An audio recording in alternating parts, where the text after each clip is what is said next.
ಕರ್ನಾಟಕದ ನನ್ನೆಲ್ಲ ಆತ್ಮೀಯ ಸ್ಪರ್ಧಾ ಮಿತ್ರರಿಗೆ ನಮಸ್ಕಾರಗಳು. ನಾನು ಸುರೇಶ್ ಸರ್, ಮಾರ್ಗದರ್ಶಿ ಕರಿಯರ್ ಅಕಾಡೆಮಿ ವಿಜಯಪುರ ವತಿಯಿಂದ ಆಫ್ಲೈನ್ ಕ್ಲಾಸ್ಗಳು, ಪಿ.ಬಿ. ರೆಡ್ಡಿ ಕ್ಲಾಸಸ್ ವತಿಯಿಂದ ಆನ್ಲೈನ್ ಕ್ಲಾಸ್ಗಳು ದಿನಾಲೂ ಜರುಗುತ್ತವೆ. ನಮ್ಮ ಪಿ.ಬಿ. ರೆಡ್ಡಿ ಆನ್ಲೈನ್ ಕ್ಲಾಸ್ ಮೂಲಕ Indian constitution, economics, GK, current affairs, science ಎಲ್ಲ ವಿಷಯಗಳನ್ನು ನಾವು ದಿನಾಲೂ ಕ್ಲಾಸನ್ನು ಮಾಡ್ತಾ ಇದ್ದೀವಿ. ಆದರೆ ಇವಾಗಿನ ಕ್ಲಾಸ್ಗಳು KS, PSI, group C, police, ಅಬಕಾರಿ ಎಲ್ಲ ಎಕ್ಸಾಮ್ಗಳಿಗೆ ಬರ್ತಕ್ಕಂಥ ಎಲ್ಲ ಎಕ್ಸಾಮ್ಗಳಿಗೆ ತುಂಬ ಉಪಯುಕ್ತ ಇರತಕ್ಕಂಥ ಮಾಹಿತಿಯನ್ನು ನಾವು ಕೊಡ್ತಾ ಹೋಗ್ತಾ ಇದ್ದೀವಿ.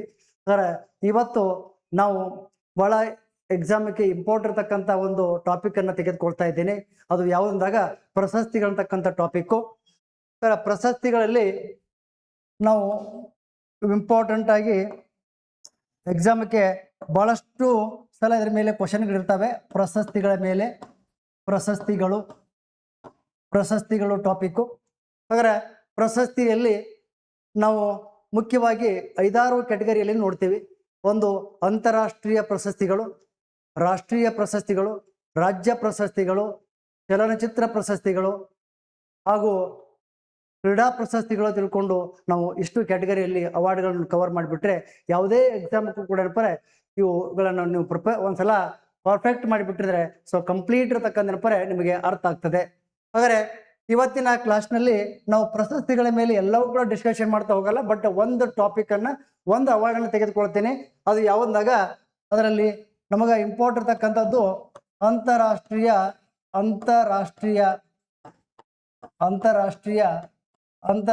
ಪ್ರಶಸ್ತಿಗಳು. ಹಾಗಾದರೆ ಈ ಅಂತಾರಾಷ್ಟ್ರೀಯ ಪ್ರಶಸ್ತಿಯಲ್ಲಿ ಬಹಳ ಇಂಪಾರ್ಟೆಂಟ್ ಇರ್ತಕ್ಕಂಥದ್ದು ಯಾವುದು ಅಂದಾಗ ಇದರಲ್ಲಿ ಮುಖ್ಯವಾಗಿ ನಾವು ನೋಡ್ತಾ ಇರೋದು ಆಸ್ಕರ್ ಪ್ರಶಸ್ತಿ. ಆಸ್ಕರ್ ಪ್ರಶಸ್ತಿ ಬಗ್ಗೆ ಇವತ್ತಿನ ಕ್ಲಾಸ್ನಲ್ಲಿ ನಾವು ನೋಡ್ತಾ ಹೋಗೋಣ. ಹಾಗಾದ್ರೆ ಏನಿದು ಆಸ್ಕರ್ ಪ್ರಶಸ್ತಿ? ಅಂತಾರಾಷ್ಟ್ರೀಯ ಮಟ್ಟದಲ್ಲಿ ಕೊಡ್ತಕ್ಕಂಥ ಒಂದು ಶ್ರೇಷ್ಠ ಅವಾರ್ಡ್ ಇರತಕ್ಕಂಥದ್ದು. ಹಾಗಾದ್ರೆ ನಮಗೆ ಫಸ್ಟ್ ಅಂಡ್ ಫಾರ್ಮೋಸ್ಟ್ ಕ್ವಶನ್ ಕೇಳ್ತಕ್ಕಂಥದ್ದು ಏನಿದ್ರ ಮೇಲೆ ಅಂದಾಗ ಆಸ್ಕರ್ ಪ್ರಶಸ್ತಿಯನ್ನ ಯಾವ ಕ್ಷೇತ್ರಕ್ಕೆ ಕೈ ಕೊಡ್ತಕ್ಕಂಥದ್ದು ಕ್ವಶನ್ ಕೇಳ್ತಾರೆ. ಹಾಗಾದ್ರೆ ಜಗತ್ತಿನಲ್ಲಿ ಕ್ರೀಡಾ ಕ್ಷೇತ್ರದಲ್ಲಿ ನೀಡತಕ್ಕಂಥ ಹೈಯೆಸ್ಟ್ ಅವಾರ್ಡ್ ಯಾವುದು ಅಂದಾಗ ಅದು ಆಸ್ಕರ್ ಪ್ರಶಸ್ತಿ. ಅಂದರೆ ಇದು ನಾವು ಏನ್ ನೋಡ್ತೀವಿ ಅಂದಾಗ ಕೊಡ್ತಕ್ಕಂಥ ಕ್ಷೇತ್ರ ಬಹಳ ಇಂಪಾರ್ಟೆಂಟು. ಕ್ಷೇತ್ರ ಚಲನಚಿತ್ರರಂಗ, ಚಲನಚಿತ್ರ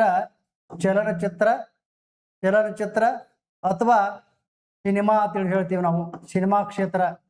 ಹಾಗಾದ್ರೆ ಈ ಆಸ್ಕರ್ ಪ್ರಶಸ್ತಿಯನ್ನ ಈ ಕೆಳಗಿನ ಯಾವ ಕ್ಷೇತ್ರಕ್ಕೆ ಕೊಡ್ತಾರೆ ಅಂದಾಗ ಇದನ್ನ ಚಲನಚಿತ್ರ ಕ್ಷೇತ್ರ ಅಥವಾ ಏನಪ್ಪ ಸಿನಿಮಾ ಕ್ಷೇತ್ರಕ್ಕೆ ಕೊಡ್ತಕ್ಕಂಥ ಶ್ರೇಷ್ಠ ಪ್ರಶಸ್ತಿಯಾಗಿದೆ.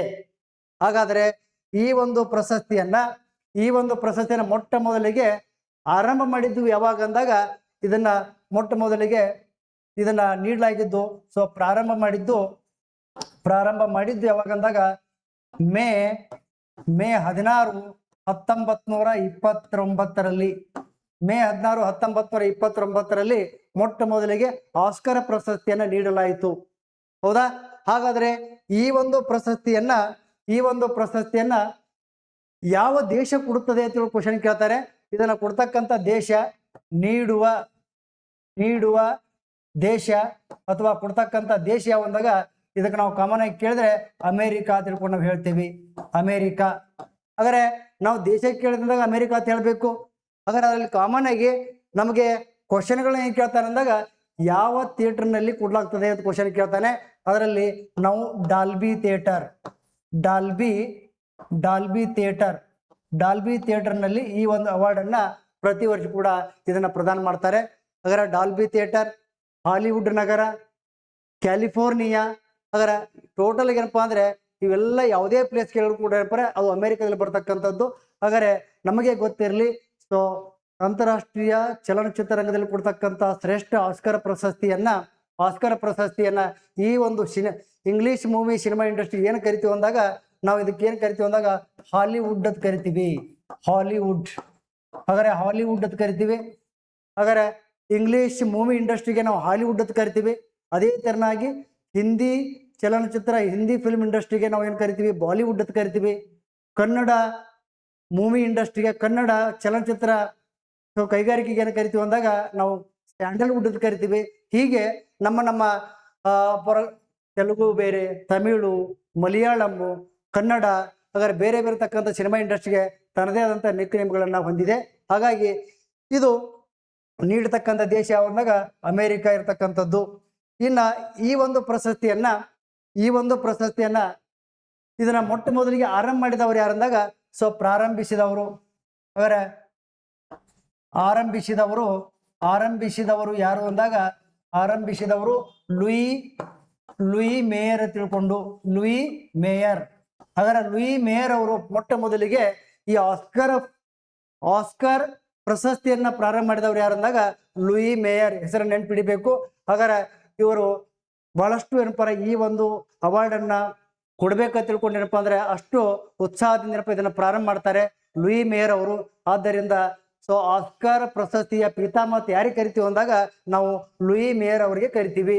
ಹಾಗಾದ್ರೆ ಲೂಯಿ ಮೇಯರ್ ಅವರನ್ನ ಆಸ್ಕರ್ ಪ್ರಶಸ್ತಿಯ ಪಿತಾಮಹ ಎಂದು ಕರೆಯುತ್ತೇವೆ. ಹಾಗಾದ್ರೆ ಇನ್ನು ಆಸ್ಕರ್ ಪ್ರಶಸ್ತಿಗೆ ಒಂದು ಏನ್ ಕೊಡ್ತೀವಿ ಅಂದಾಗ ನಾವು ಒಂದು ಪ್ರತಿಮೆಯನ್ನು ಕೊಡ್ತೀವಿ. ಆ ಪ್ರತಿಮೆ ಯಾವಂದಾಗ ರೀಲಿನ ಮೇಲೆ ನಿಂತ ಯೋಧ, ರೀಲಿನ ಮೇಲೆ ನಿಂತ ಯೋಧನ ಚಿತ್ರ, ರೀಲಿನ ಮೇಲೆ ನಿಂತ ಯೋಧನ ಚಿತ್ರ ತಿಳ್ಕೊಂಡಿರ್ತಕ್ಕಂಥ ಒಂದು ಪ್ರತಿಮೆ. ಯಾರ್ಯಾರು ಆಸ್ಕರ್ ವಿನ್ನರ್ ಇರ್ತಾರಲ್ಲ ಅವರಿಗೆ ಒಂದು ಪ್ರತಿಮೆಯನ್ನು ಕೊಡ್ತೀವಿ, ಒಂದು ಸ್ಟ್ಯಾಚ್ಯೂವನ್ನು ಕೊಡ್ತೀವಿ. ಆ ಸ್ಟ್ಯಾಚ್ಯೂ ಏನಂದಾಗ ರೀಲಿನ ಮೇಲೆ ನಿಂತ ಯೋಧನ ಚಿತ್ರ ತಿಳ್ಕೊಂಡಿರ್ತಕ್ಕಂಥ ಒಂದು ಸ್ಟ್ಯಾಚ್ಯೂವನ್ನು ಕೊಡ್ತೀವಿ. ಹಾಗಾದ್ರೆ ಈ ಒಂದು ರೀಲಿನ ಮೇಲೆ ನಿಂತ ಯೋಧನ ಚಿತ್ರ ಇರ್ತಕ್ಕಂಥ ಸ್ಟ್ಯಾಚ್ಯೂವನ್ನ ವಿನ್ಯಾಸಗೊಳಿಸೋರು ಯಾರು ಅಂದಾಗ ಎಡ್ರಿಕ್ ಗಿಬ್ಬನ್ ತಿಳ್ಕೊಂಡಿರ್ತಕ್ಕಂಥವ್ರು. ಹಾಗಾದ್ರೆ ಯಾರು ಅಂದಾಗ ಗಿಬ್ಬನ್. ಹಾಗಾದ್ರೆ ಎಡ್ರಿಕ್ ಗಿಬ್ಬನ್ ಅವರು ಈ ಒಂದು ಯಾವಂದಾಗ ಆಸ್ಕರ್ ಪ್ರಶಸ್ತಿಯ ಒಂದು ಪ್ರತಿಮೆಯನ್ನ ಏನ್ ಮಾಡ್ತಾರೆ ವಿನ್ಯಾಸ ಮಾಡಿದವ್ರು ಕೊಳ್ತಾರೆ. ಬಹಳ ಸಲ ಒಂದ್ಸಲ ಕ್ವಶನ್ ಆಗಿದೆ, ಆಸ್ಕರ್ ಪ್ರಶಸ್ತಿಯ ಸ್ಟ್ಯಾಚ್ಯೂವನ್ನ ವಿನ್ಯಾಸಗೊಳಿಸೋರು ಯಾರು ಅಂದಾಗ ಗಿಬ್ಬನ್ ಅವರು. ಇನ್ನು ಇದನ್ನ ಆರಂಭ ಮಾಡಿದವರು ಲೂಯಿ ಪಾಶ್ಚರ್ ಅವರು. ಲೂಯಿ ಮೇಯರ್ ಅವರು ನೀಡುವ ದೇಶ ಅಂದಾಗ ಅಮೇರಿಕ. ಹಾಗಾದ್ರೆ ಈ ಪ್ರಶಸ್ತಿಯನ್ನು ಪ್ರತಿ ವರ್ಷ ಯಾವ ಥಿಯೇಟರ್ನಲ್ಲಿ ಕೊಡ್ತಾರೆ ಅಂದಾಗ ಡಾಲ್ಬಿ ಥಿಯೇಟರ್ನಲ್ಲಿ ಕೊಡ್ತಾರೆ. ಹಾಗಾದ್ರೆ ಪ್ರಾರಂಭ ಆದಂಥ ವರ್ಷ ಯಾವಾಗಂದಾಗ ಮೇ 16, 1929 ಕ್ಷೇತ್ರ ಚಲನಚಿತ್ರ ರಂಗ ಅಥವಾ ಸಿನಿಮಾ ಕ್ಷೇತ್ರದ ಕರಿತೀವಿ. ಹಾಗಾದ್ರೆ ಇಂಗ್ಲಿಷ್ ಮೂವಿ ಇಂಡಸ್ಟ್ರಿಗೆ ಏನೆಂದು ಕರಿತೀವಿ ಅಂದಾಗ ನಾವು ಹಾಲಿವುಡ್ ಅಂತ ಕರಿತೀವಿ. ಇಷ್ಟು ನಮಗೇನಪ್ಪರ ಮಾಹಿತಿ ಗೊತ್ತಿರಲಿ. ಅದೇ ತರನಾಗಿ ಇನ್ನ ನಾವು ಈ ಆಸ್ಕರ್ ಮೂವಿ ಹಾಗಾದ್ರೆ ಮೊದಲ ಆಸ್ಕರ್ ಅವಾರ್ಡನ್ನ ಪಡೆದ ಚಿತ್ರ ಯಾವುದು ತಿಳ್ಕೊಂಡ್ಸಲ ಕ್ವಶನ್ ಕೇಳಿದ್ದಾರೆ. ಹಾಗಾದ್ರೆ ಮೊದಲ ಆಸ್ಕರ್ ಪ್ರಶಸ್ತಿಯನ್ನು ಪಡ್ಕೊಂಡಿರ್ತಕ್ಕಂಥ ಮೊದಲ ಚಿತ್ರ ಯಾವಂದಾಗ ನಾವು ವಿಂಗ್ಸ್ ಅಂತ ತಿಳ್ಕೊಂಡು ಕರಿತೀವಿ, ವಿಂಗ್ಸ್. ಹಾಗಾದ್ರೆ ಈ ವಿಂಗ್ಸ್ ಅಂತಕ್ಕಂಥ ಮೂವಿ ಮೊಟ್ಟ ಮೊದಲಿಗೆ ಆಸ್ಕರ್ ಪ್ರಶಸ್ತಿಯನ್ನು ಪಡ್ಕೊಂಡಿತ್ತು.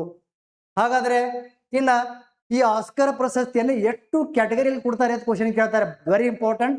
ಹಾಗಾದ್ರೆ ಎಷ್ಟು ಕ್ಷೇತ್ರಗಳಲ್ಲಿ ಅಂದಾಗ ಕ್ಷೇತ್ರ ನಿಮ್ಗೆ ಗೊತ್ತಾಗಿದೆ, ಕ್ಷೇತ್ರ ಸಿನಿಮಾ ಕ್ಷೇತ್ರ, ಅದರಲ್ಲಿ ಎಷ್ಟು ಕ್ಯಾಟಗರಿಯಲ್ಲಿ ಕೊಡ್ತಾರೆ ಅಂದಾಗ ಇದನ್ನ 24 ವಿವಿಧ ಕ್ಷೇತ್ರಗಳಲ್ಲಿ ಇದನ್ನ ನೀಡುತ್ತಾರೆ.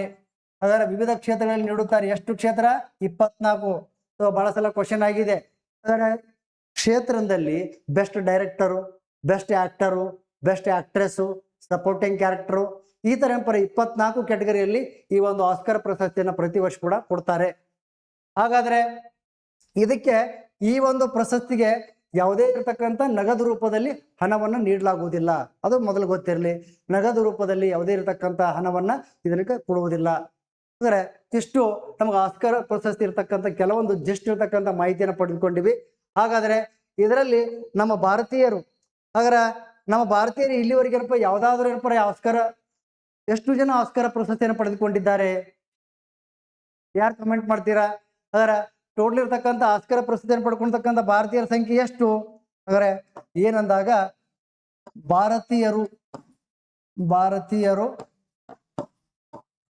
ಭಾರತೀಯರು ಅದರಲ್ಲಿ ನಮಗೇನಪ್ಪಾ ಅಂದ್ರೆ ಆಸ್ಕರ್ ಪ್ರಶಸ್ತಿಯನ್ನು ಪಡ್ಕೊಳ್ತಕ್ಕಂಥ ಮೊದಲ ಭಾರತೀಯ. ಸಾಕಷ್ಟು ಸಲ ಕ್ವಶನ್ಗಳನ್ನ ಕೇಳಿದ್ದಾರೆ. ಹಾಗಾದ್ರೆ ಆಸ್ಕರ್ ಪ್ರಶಸ್ತಿ ಪಡೆದ ಮೊಟ್ಟ ಮೊದಲ ಭಾರತೀಯ ಯಾರು ಅಂತ ಕ್ವಶನ್ ಕೇಳಿದ್ದಾರೆ. ಅವರು ಯಾರಂದಾಗ ಸೊ ಮೊದಲ ಯಾರಂದಾಗ ಭಾನು ಅತಯ್ಯ ಭಾನು ಅತಯ್ಯರವರು ಮೊಟ್ಟ ಮೊದಲ ಆಸ್ಕರ್ ಪ್ರಶಸ್ತಿ ಪಡ್ಕೊಳ್ತಕ್ಕಂಥ ಭಾರತೀಯ. ಎಷ್ಟರಲ್ಲಿ ಅಂದಾಗ ಇವರು 1983ರಲ್ಲಿ 1983 ಈ ಅವಾರ್ಡನ್ನು ಪಡ್ಕೋತಾರೆ. ನೆಕ್ಸ್ಟ್ ಇನ್ನು ಯಾವುದಕ್ಕಾಗಿ ಏನಪ್ಪ ಈ ಅವಾರ್ಡನ್ನು ಪಡೆದುಕೊಂಡ್ರಂದಾಗ ಸೊ ವಸ್ತ್ರ ವಿನ್ಯಾಸಕ್ಕಾಗಿ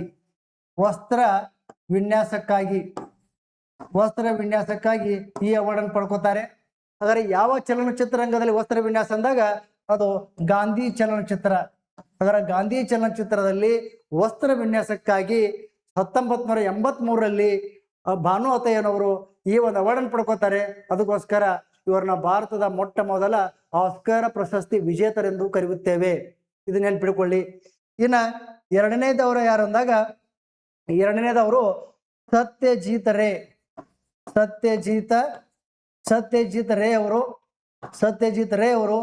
1992ರಲ್ಲಿ ಈ ಒಂದು ಅವಾರ್ಡನ್ನು ಪಡ್ಕೊಳ್ತಕ್ಕಂಥ ಎರಡನೇ ಭಾರತೀಯ. ಅದರ ಯಾವುದಕ್ಕಾಗಿ ಅಂದಾಗ ಇವರಿಗೆ ಜೀವಮಾನ ಸಾಧನೆಗಾಗಿ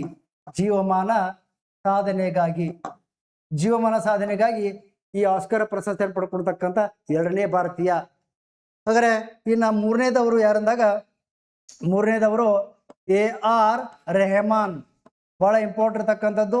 AR ರೆಹಮಾನ್ ಅವರು ಈ ಅವಾರ್ಡನ್ನು ಪಡ್ಕೋತಾರೆ.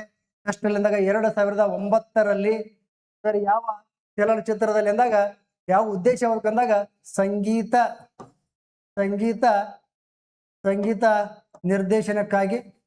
ನಿರ್ದೇಶನ ಯಾವ ಫಿಲ್ಮ್ ಅಂದಾಗ ಸ್ಲಮ್ ಡಾಗ್ ಮಿಲೇನಿಯರ್. ಯಾವುದು ಸ್ಲಮ್ ಡಾಗ್ ಮಿಲೇನಿಯರ್ ಇರ್ತಕ್ಕಂಥ ಚಲನಚಿತ್ರದಲ್ಲಿ ಸಂಗೀತ ನಿರ್ದೇಶನಕ್ಕಾಗಿ AR ರೆಹಮಾನ್ ಅವರ ಈ ಅವಾರ್ಡನ್ನು ಪಡ್ಕೋತಾರೆ. ಇವರು ಮೂರನೇ ಭಾರತೀಯರಾಗಿದ್ದಾರೆ. ಇನ್ನ ನೆಕ್ಸ್ಟ್ ಯಾರಂದಾಗ ಇನ್ನೊಬ್ಬರು ರಸೂಲ್ ಪುಕ್ಕುಟ್ಟೆ ಅವರು 2009ರಲ್ಲಿ ಇವರಿಗೆ ಏನಪ್ಪಾರ ಯಾವುದಕ್ಕಾಗಿ ಬಂದಿದೆ ಅಂದಾಗ ಇವರಿಗೆ ಬಂದಿದ್ದು ಸಂಗೀತ ಸಂಯೋಜನೆಗಾಗಿ ಈ ಅವಾರ್ಡನ್ನು ಪಡ್ಕೊಳ್ತಕ್ಕಂಥ ಎಷ್ಟನೇ ಭಾರತೀಯ ಅಂದಾಗ ಇವರು 4ನೇ ಭಾರತೀಯ. ಯಾವ ಚಲನಚಿತ್ರ ಸ್ಲಮ್ ಡಾಗ್ ಮಿಲೇನಿಯರ್ ಚಲನಚಿತ್ರದಲ್ಲಿ ಸಂಗೀತ ಸಂಯೋಜನೆ ಮಾಡಿದ್ದಾರೆ. ಇನ್ನ ಮೂರನೇದವರು 4ನೇದವರು ಆದ್ರು. ಇನ್ನು 5ನೇದವರು ಯಾರಂದಾಗ ಗುಲ್ಜಾರ್. ಹಾಗಾದ್ರೆ ಗುಲ್ಜಾರ್ ಅವರು 2009ರಲ್ಲಿ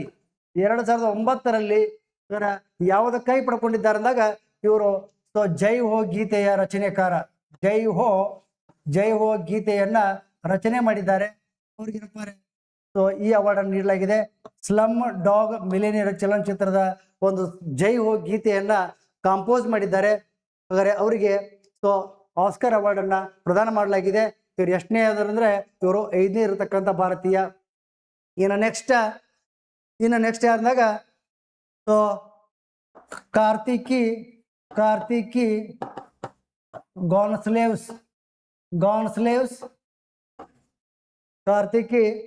ಗಾನ್ಸ್ಲೇವ್ಸ್ ಮತ್ತು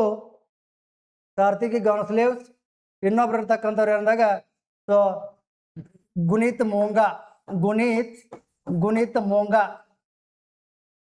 ಮೋಂಗಾರ್ ಅವರಿಗೆ ಇಬ್ಬರಿದ್ದಾರೆ. ಕಾರ್ತಿಕಿ ಗಾನ್ಸ್ಲೇವ್ಸ್ ಮತ್ತು ಗುನೀತ್ ಮೋಂಗಾರ್ ಅವರು ಎಷ್ಟಲ್ಲಿಂದಾಗ ಇಯರು 2023ರಲ್ಲಿ ಈ ಅವಾರ್ಡ್ ಬಂದಿದೆ. ಹಾಗಾದ್ರೆ ಯಾವುದಕ್ಕಾಗಿ ಬಂದಿದೆ ಅಂದಾಗ ಇವರೊಂದು ಡಾಕ್ಯುಮೆಂಟರಿ ಇರತಕ್ಕಂಥ ಶಾರ್ಟ್ ಫಿಲ್ಮ್ ಮಾಡಿದ್ರು. ಆ ಫಿಲ್ಮ್ ಹೆಸರು ಏನಂದಾಗ ಎಲಿಫೆಂಟ್ ವಿಸ್ಪರರ್ಸ್ ಅಂತ ತಿಳ್ಕೊಂಡು ಅಂದಾಗ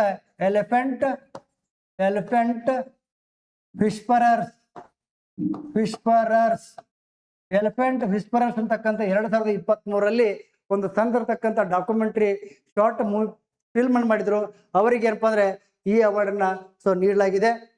ಹಾಗಾದ್ರೆ ಇನ್ನು ಕೊನೆ ಇರತಕ್ಕಂಥವ್ರು ಅಂದಾಗ ಎಂ ಕಿರವಾನಿ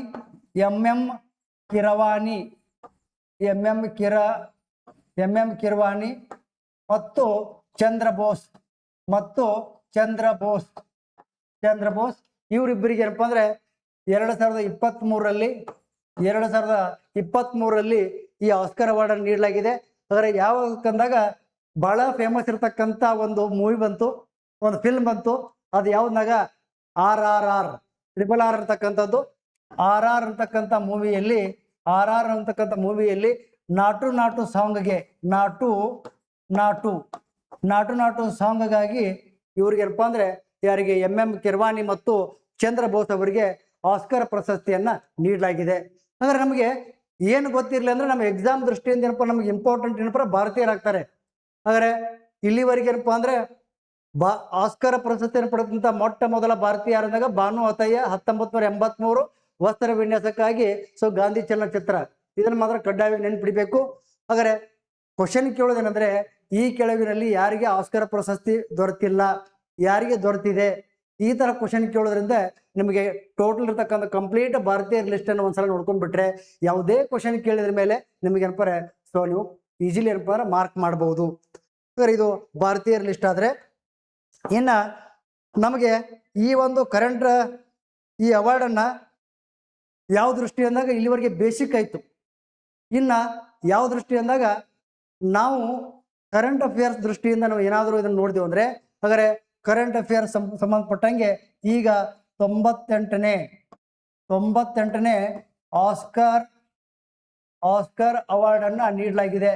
ಆಸ್ಕರ್ ಅವಾರ್ಡ್ 2026 ಇದು ನಿಮಗೆ ಗೊತ್ತಿರಲಿ. ಹಾಗಾದ್ರೆ 98ನೇ ಆಸ್ಕರ್ ಪ್ರಶಸ್ತಿ 2026 ಈಗಾಗಲೇ ಏನಪ್ಪ ಅಂದ್ರೆ ನೀವು ಪ್ರದಾನ ಮಾಡಲಾಗಿದೆ. ಹಾಗಾದ್ರೆ ಈಗ 2026ರಲ್ಲಿ 98ನೇ ಆಸ್ಕರ್ ಪ್ರಶಸ್ತಿಯನ್ನು ನೀಡಲಾಯಿತು. ಹಾಗಾದ್ರೆ ನೀಡತಕ್ಕಂಥ ಸ್ಥಳ ನಿಮಗೆ ಆಲ್ರೆಡಿ ಗೊತ್ತಿದೆ. ಇಲ್ಲಿ ಸ್ವಲ್ಪ ಡೀಟೇಲ್ ಹೇಳ್ತೇನೆ. ಸ್ಥಳ ಎಲ್ಲಿಂದಾಗ ಡಾಲ್ಬಿ ಥಿಯೇಟರ್ ಯಾವ ನಗರ? ಹಾಲಿವುಡ್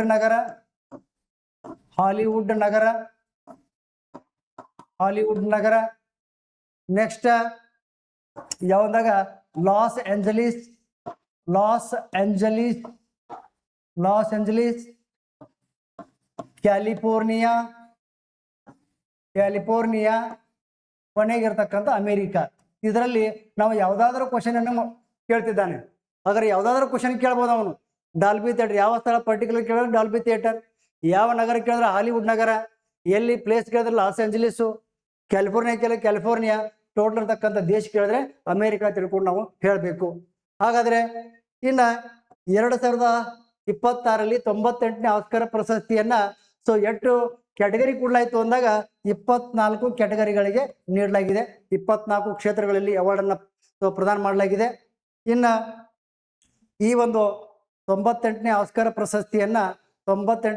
ಪ್ರಶಸ್ತಿಯನ್ನ ಇದನ್ನ ಉದ್ಘಾಟನೆ ಇದನ್ನ ನಿರ್ದೇಶನ ಮಾಡಿದವರು ಯಾರು ಅಂದಾಗ ಇದನ್ನ ಓಬ್ರಿಯನ್ ಅವರು ಏನ್ ಮಾಡ್ತಾರೆ, ಇದನ್ನ ಉದ್ಘಾಟನೆ ಮಾಡ್ತಾರೆ. ಇದನ್ನ ಉದ್ಘಾಟನೆ ಮಾಡಿದವರು ಯಾರು? ಓಬ್ರಿಯನ್ ಅವರು ಏನಪ್ಪ ಉದ್ಘಾಟನೆ ಮಾಡಿದ್ದಾರೆ. ಇನ್ನ ನಮ್ಮ ಭಾರತದಲ್ಲಿರ್ತಕ್ಕಂಥ ಆಸ್ಕರ್ ಪ್ರಶಸ್ತಿಯನ್ನ ಕೊಡ್ತಕ್ಕಂಥ ಸಂದರ್ಭದಲ್ಲಿ ಪ್ರಸಾರ ಮಾಡತಕ್ಕಂಥ ಟಿವಿ ಮಾಧ್ಯಮಗಳು ಯಾವುದು ಕ್ವಶನ್ ಕೇಳಿದರೆ ಅಂದ್ರೆ ಪ್ರಸಾರ ಮಾಡತಕ್ಕಂಥ ಒಂದು ಪ್ರಸಾರ ಟಿವಿಗಳು ನಮ್ಮ ಭಾರತದಲ್ಲಿ ಯಾವ್ದಂದಾಗ ಒಂದು ಜಿಯೋ ಹಾಟ್ಸ್ಟಾರು, ಇನ್ನೊಂದಿರ್ತಕ್ಕಂಥದ್ದು ಸ್ಟಾರ್ ಮೂವಿ. ಎರಡು ಟಿವಿಗಳಲ್ಲಿ ಏನಪ್ಪಾರೆ ಆಸ್ಕರ್ ಪ್ರಶಸ್ತಿ ಕೊಡ್ತಕ್ಕಂಥ ಸಂದರ್ಭವನ್ನ ಬಿತ್ತರಿಸಲಾಯಿತು. ಒಂದ್ಸಲ ಕ್ವಶನ್ ಆಗಿದೆ. ಹಾಗಾದ್ರೆ ಆಸ್ಕರ್ ಪ್ರಶಸ್ತಿಯನ್ನು ಬಿತ್ತರಿಸತಕ್ಕಂಥ ಟಿವಿ ಮಾಧ್ಯಮ ನಮ್ಮ ಭಾರತದಲ್ಲಿ ಯಾವ ಸ್ಪಾನ್ಸರ್ ಅನ್ನು ಪಡ್ಕೊಂಡಿದ್ದು ಕ್ವಶನ್ ಕೇಳ್ತಾರೆ. ಅದು ಜಿಯೋ ಹಾಟ್ಸ್ಟಾರ್ ಒಂದು ಸ್ಟಾರ್ ಮೂವಿ ತಿಳ್ಕೊಂಡು ನಾವು ಹೇಳ್ತೀವಿ. ಹಾಗಾದ್ರೆ ಇನ್ನೊಂದು ವೆರಿ ಇಂಪಾರ್ಟೆಂಟ್ ಏನಪ್ಪ, ಈಗ 2026ರಲ್ಲಿ ಈ ಒಂದು ಆಸ್ಕರ್ ಪ್ರಶಸ್ತಿ ಪಡೆದಂತ ವಿನ್ನರ್ಗಳಿಗೆ ಅವಾರ್ಡನ್ನ ಪ್ರದರ್ಶನ ಮಾಡಲಿಕ್ಕೆ ಭಾರತದ ಯಾವ ನಟಿ ಆಯ್ಕೆಯಾಗಿದ್ರು ಅಂತ ಕ್ವಶನ್ ಕೇಳ್ತಾರೆ. ಅವ್ರು ಯಾರಂದಾಗ ಪ್ರಿಯಾಂಕಾ ಚೋಪ್ರಾರವರು ಈ ಆಸ್ಕರ್ ಪ್ರಶಸ್ತಿ ವಿಜೇತರಿಗೆ ಪ್ರಶಸ್ತಿಯನ್ನ ಪ್ರದರ್ಶನ ಮಾಡಲಿಕ್ಕೆ ಆಯ್ಕೆ ಆದಂತ ನಮ್ಮ ಭಾರತೀಯ ನಟಿ ಯಾರು ಅಂದಾಗ ಪ್ರಿಯಾಂಕಾ ಚೋಪ್ರಾರವರು ಇದನ್ನ ಅಲ್ಲಿ ಈ ಒಂದು ಫಂಕ್ಷನ್ ದಲ್ಲಿ ಅಟೆಂಡ್ ಆಗಿದ್ರು. ಇನ್ನ ನೆಕ್ಸ್ಟ್ ಈ ಒಂದು ಅವಾರ್ಡನ್ನ ಮಾರ್ಚ್ 15 ಈ ಒಂದು ಅವಾರ್ಡನ್ನ ನಡೆದಂತ ಡೇಟ್ ಯಾವಾಗ ಅಂದಾಗ ಮಾರ್ಚ್ 15 2026 ಈ ಒಂದು ಪ್ರಶಸ್ತಿಯನ್ನ ನೀಡಲಾಯಿತು. ಅದಕ್ಕೋಸ್ಕರ ಕರೆಂಟ್ ಅಫೇರ್ಸ್ ನಿಮ್ಗೆ ನೆನಪಿರಲಿ, ಆಸ್ಕರ್ 98ನೇ ಆಸ್ಕರ್ ಪ್ರಶಸ್ತಿ ಯಾವ ದಿನದಂತಂದಾಗ ಮಾರ್ಚ್ 15, 2026 ಬಿತ್ತರಿಸಲಾಯಿತು. ಅಂದ್ರೆ ಪ್ರಶಸ್ತಿ ವಿಜೇತರಿಗೆ ಪ್ರದಾನ ಮಾಡಲಾಯಿತು. ಹಾಗಾದ್ರೆ ಎಷ್ಟನೇ ಆಸ್ಕರ್ ಪ್ರಶಸ್ತಿ ಕ್ವಶನ್ ಕೇಳ್ತಾರೆ, ಇದು ನೆನ್ಪಿಡಿಬೇಕು. 98ನೇ ಆಸ್ಕರ್ ಪ್ರಶಸ್ತಿ ತಿಳ್ಕೊಂಡು ನೆನ್ಪಿಡಿಬೇಕು. ಹಾಗಾದ್ರೆ ಇನ್ನು 98ನೇ ಆಸ್ಕರ್ ಪ್ರಶಸ್ತಿಯ ಇಲ್ಲಿ ಮೇನ್ ಕ್ವಶನ್ ಕೇಳೋ ಪಾರ್ಟ್ ಏನಂದ್ರೆ, ಕ್ವಶನ್ ಕೇಳ್ತಕ್ಕಂಥ ಪಾರ್ಟ್ ಎಂದಾಗ ಸೊ 2026ರ 98ನೇ ಆಸ್ಕರ್ ಪ್ರಶಸ್ತಿಯನ್ನು ಪಡ್ಕೊಳ್ತಕ್ಕಂಥ ಚಲನಚಿತ್ರ ಯಾವುದು ಕ್ವಶನ್ ಕೇಳ್ತಾರೆ. ಹಾಗಾದ್ರೆ ಚಲನಚಿತ್ರ ಹಾಗಾದ್ರೆ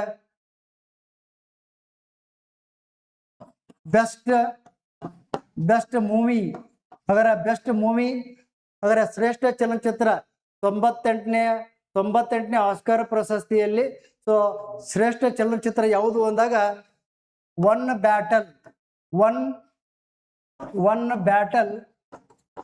ಬ್ಯಾಟಲ್ ಆಫ್ಟರ್ ಅನದರ್. ಹಾಗಾದ್ರೆ ಇದು ಇಂಪಾರ್ಟೆಂಟ್, ನೆನಪಿಡಬೇಕು. ಈಗ ನೆಕ್ಸ್ಟ್ ಏನು ಯಾವುದೇ ರಿಕ್ರೂಟ್ಮೆಂಟ್ ಆಗಲಿ ಇದ್ರ ಬಗ್ಗೆ ಏನಪ್ಪ ಕ್ವಶನ್ ಕೇಳ್ತಕ್ಕಂಥ ಸಾಧ್ಯತೆ ಇರೋದ್ರಿಂದ ಹಾಗಾದ್ರೆ 2026 ಆಸ್ಕರ್ ಪ್ರಶಸ್ತಿಯನ್ನು ಪಡ್ಕೊಳ್ತಕ್ಕಂಥ ಚಲನಚಿತ್ರ ಯಾವುದು ಅಂದಾಗ ಅದು ಒನ್ ಬ್ಯಾಟಲ್ ಆಫ್ಟರ್ ಅನದರ್ ಅಂತಕ್ಕಂಥ ಈ ಒಂದು ಚಲನಚಿತ್ರ ಪಡೆದುಕೊಂಡಿದೆ. ಹಾಗಾದ್ರೆ ಎಷ್ಟು ಪ್ರಶಸ್ತಿಗಳನ್ನು ಪಡೆದುಕೊಂಡಿದೆ ಅಂದಾಗ ಟೋಟಲ್ 6 ಪ್ರಶಸ್ತಿಗಳನ್ನು ಪಡೆದುಕೊಂಡಿದೆ. ಇದು ಇಂಪಾರ್ಟೆಂಟ್. ಹಾಗಾದ್ರೆ ಒನ್ ಬ್ಯಾಟಲ್ ಆಫ್ಟರ್ ಅನದರ್ ಅಂತಕ್ಕಂಥ ಈ ಒಂದು ಮೂವಿ ಎಷ್ಟು ಆಸ್ಕರ್ ಪ್ರಶಸ್ತಿಯನ್ನು ಪಡ್ಕೊಂಡಿದ್ದಾಗ 6 ಪ್ರಶಸ್ತಿಗಳನ್ನು ಪಡೆದುಕೊಂಡಿದೆ. ಇನ್ನು ನೆಕ್ಸ್ಟ್ ಪಾಯಿಂಟ್ ನಾವು ನೆನ್ಪಿಡ್ಬೇಕಾಗಿದ್ದು ಏನಂದ್ರೆ ಬೆಸ್ಟ್ ಡೈರೆಕ್ಟರ್ ಯಾರು ಅಂದಾಗ ನಮಗೆ ಗೊತ್ತಿರಲಿ 2026ರಲ್ಲಿ ಆಸ್ಕರ್ ಪ್ರಶಸ್ತಿಯಲ್ಲಿ ಬೆಸ್ಟ್ ಡೈರೆಕ್ಟರ್ ಆಗಿರ್ಪ ಆಯ್ಕೆಯಾದವರು ಯಾರು ಅಂದಾಗ ಆಯ್ಕೆಯಾದವರ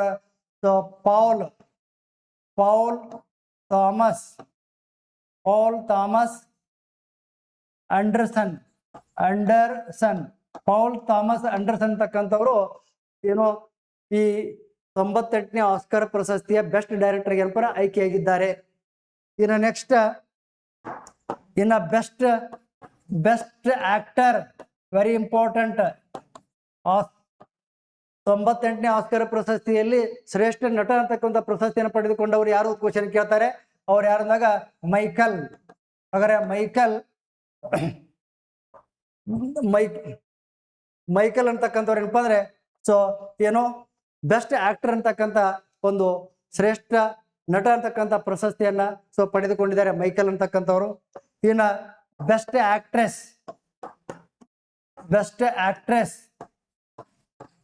ಅದರ ಶ್ರೇಷ್ಠ ನಟಿ ಇರತಕ್ಕಂಥ ಪ್ರಶಸ್ತಿ ಯಾರಿಗೆ ಸಿಕ್ಕಿದೆ ಅಂದಾಗ ಶ್ರೇಷ್ಠ ನಟಿ ಪ್ರಶಸ್ತಿಯನ್ನು ಯಾರಿಗೆ ನೀಡಲಾಗಿದೆ ಅಂದಾಗ ಜಸ್ಸಿ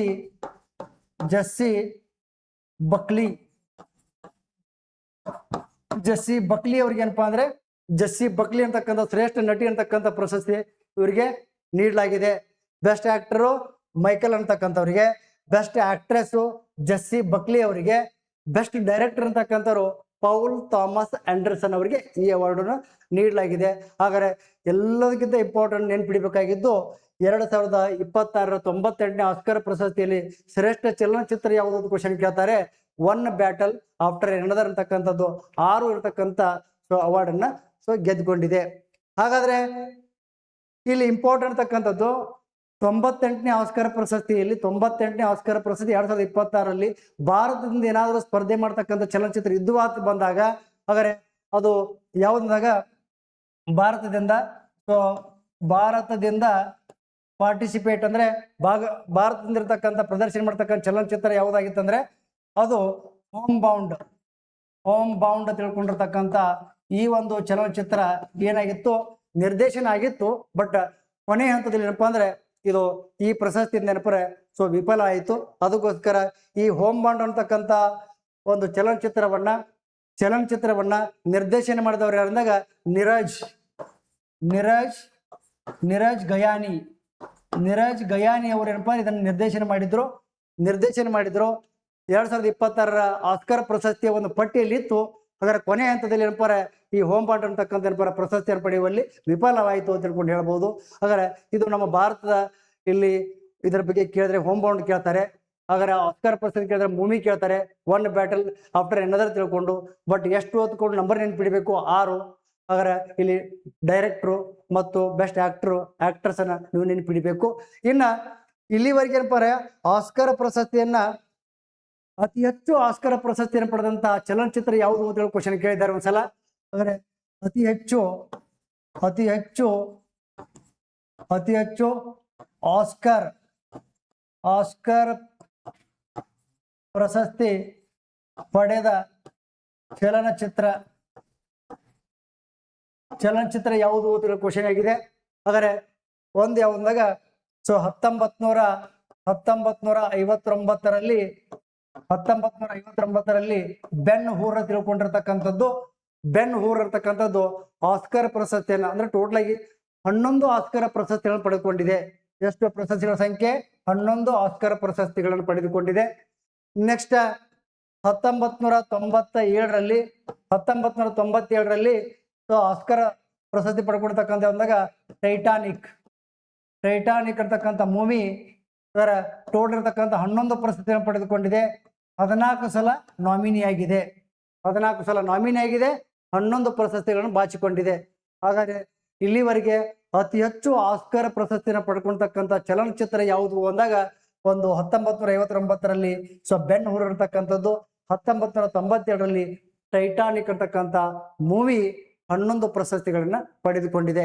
ಹಾಗಾದ್ರೆ ಈ ಒಂದು ಟೈಟಾನಿಕ್ ತಿಳ್ಕೊಂಡ್ರೆ 1912ರಲ್ಲಿ ಈ ಟೈಟಾನಿಕ್ ಅಂತಕ್ಕಂಥ ಹಡಗು ಮುಳುಗಿತ್ತು. ಅದರ ಹಿನ್ನೆಲೆಯಲ್ಲಿ ಒಂದು ಮೂವಿಯನ್ನ ಮಾಡಿದ್ರು. ಅದು 1997ರಲ್ಲಿ ಸೊ ಈ ಆಸ್ಕರ್ ಪ್ರಶಸ್ತಿಯನ್ನ ಪಡೆದುಕೊಂಡಿತ್ತು ತಿಳ್ಕೊಂಡು ನಾವು ಹೇಳ್ತೀವಿ. ಹಾಗಾದ್ರೆ ಇಲ್ಲಿವರೆಗೆ ಏನಪ್ಪಾ ಅಂದ್ರೆ ನಾವು ಟೋಟಲ್ ಆಗಿ ಅಂತಾರಾಷ್ಟ್ರೀಯ ಪ್ರಶಸ್ತಿಗಳಲ್ಲಿ ಆಸ್ಕರ್ ಪ್ರಶಸ್ತಿ ಅಂತಕ್ಕಂಥದ್ದನ್ನ ನಾವು ಬೇಸಿಕ್ಕು ಮತ್ತು ಅಲ್ಲಿ ಇಂಡಿಯನ್ ಭಾರತದ ಲಿಸ್ಟು ಮತ್ತು ಪ್ರಚಲಿತ ಘಟನೆ ಅದರ ಮೇಲೆ ಈಗ ರೀಸೆಂಟ್ ಇರ್ತಕ್ಕಂಥ ಅಪ್ಡೇಟ್ ಅನ್ನ ಎಲ್ಲವೂ ಕೂಡ ಏನಪ್ಪ ಒಂದೇ ಒಂದು ವಿಡಿಯೋದಲ್ಲಿ ಏನಪ್ಪ ಆಸ್ಕರ್ ಪ್ರಶಸ್ತಿಯನ್ನು ನಾನು ಕಂಪ್ಲೀಟ್ ಮಾಡಿದ್ದೇನೆ. ಅದರ ಈಗ ಏನಪ್ಪ ನಮ್ಮ PB ರೆಡ್ಡಿ ಆನ್ಲೈನ್ ಕ್ಲಾಸ್ ಮೂಲಕ ಏನಪ್ಪ ಸಾಕಷ್ಟು ಕ್ಲಾಸ್ಗಳು ಏನಪ್ಪ ಮೂಡಿ ಬರ್ತಾ ಇದ್ದಾವೆ. ಸೊ ತಾವೆಲ್ಲ ಏನಪ್ಪ PB ರೆಡ್ಡಿ ಯೂಟ್ಯೂಬ್ ಚಾನಲ್ಗೆ ಏನಪ್ಪ ನೀವು ಸಬ್ಸ್ಕ್ರೈಬ್ ಆಗ್ರಿ. ಆಮೇಲೆ ಸೊ ಬೆಲ್ ಐಕಾನ್ ಒತ್ತೋದ್ರ ಮೂಲಕ ನೋಟಿಫಿಕೇಶನ್ ನಿಮಗೆ ಬರ್ತದೆ. ಹಾಗಾಗಿ ಎಲ್ಲ ಕ್ಲಾಸ್ಗಳು ಚೆನ್ನಾಗಿ ಮೂಡಿ ಬರ್ತಾವೆ. ಗುಣಮಟ್ಟ ಕ್ಲಾಸ್ಗಳು ನಮ್ಮ PB ರೆಡ್ಡಿ ಕ್ಲಾಸ್ ಬರ್ತಾ ಇದ್ದಾವೆ. ಅದಕ್ಕೆ ದಯವಿಟ್ಟು ಏನಪ್ಪ ನಮ್ಮ ಕ್ಲಾಸನ್ನು ವಾಚ್ ಮಾಡಿ ಆನಂದಿಸ್ರಿ. ಹಾಗಾದ್ರೆ ಏನಾದರೂ ಏನಪ್ಪ ನಿಮಗೆ ನಮ್ಮ ಕ್ಲಾಸ್ಗಳು ಇಷ್ಟ ಆಗಿದ್ರೆ ನೀವು ಸೊ ಒಳ್ಳೆ ಕಾಮೆಂಟನ್ನು ಕೊಟ್ಟಿರ್ತೀರಿ ಹೇಳ್ತಾ ಇವತ್ತಿನ ನಾನು ಕ್ಲಾಸನ್ನು ಮುಗಿಸ್ತೇನೆ. ಎಲ್ರಿಗೂ ಧನ್ಯವಾದಗಳು.